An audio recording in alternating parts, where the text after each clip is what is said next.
These are my lamb chops out of the Tasty air fryer. And again, I'm pretty impressed with how the air fryer works. Made more lamb chops today. So, ready to work with all my bag of bones that I have. Basically, I'm going to take a sheet pan and I put a little bit of parchment paper on there just to make the cleanup a touch easier. It doesn't have to fit completely. And then I just basically take my bones. And I probably have more than I need right now. And these have been frozen. And I pull them out about half an hour, whatever, beforehand. Otherwise, they're a huge frozen clump that's really hard to maneuver.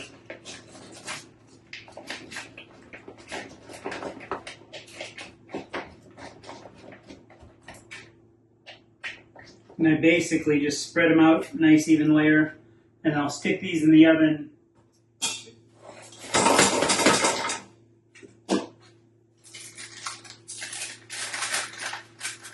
Get it down to about there, and I just take this and dump in. So once I have this, I literally just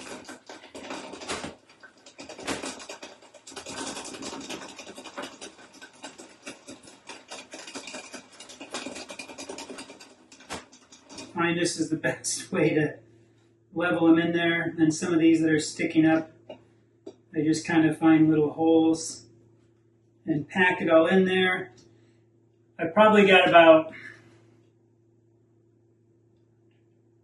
5 to 7 more bones than I need, but I'm fine with that. I'll just let them stick up because as they do cook, they cook down into it.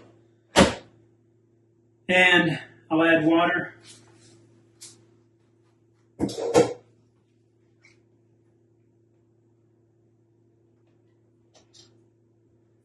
So again, just kind of push these in there.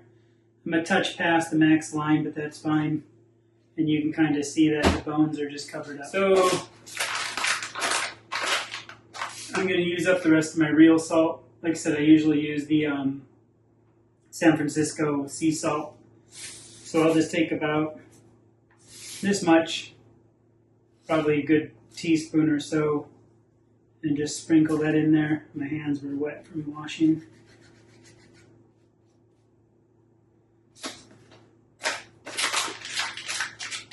And put this in. I'm going to set the timer for 3 hours.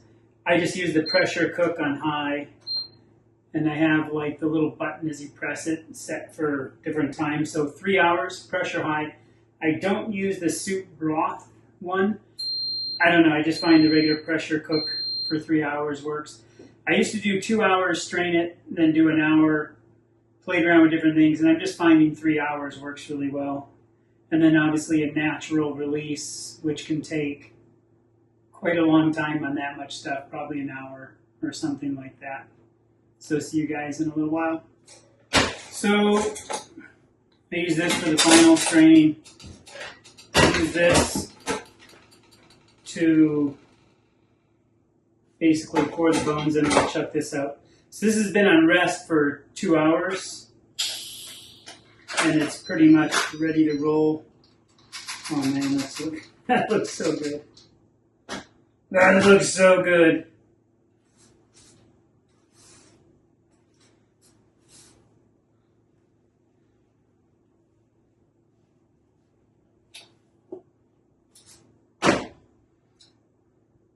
So I'll dump this in here. I usually do this in the sink.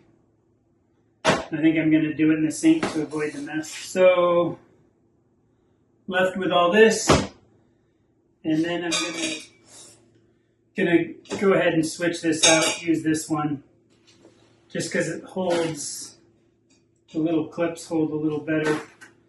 Then I just take 2 paper towels,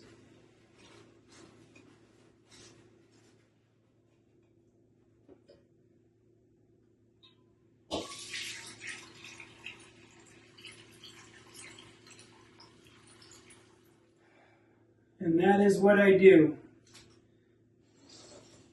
And I just take this, lift up the edges, twist it and push on it.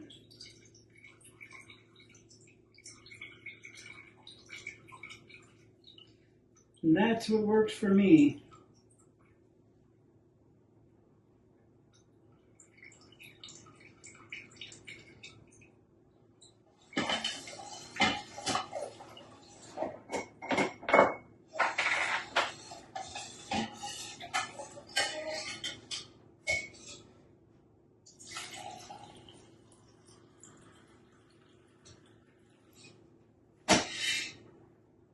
And I just put in about that.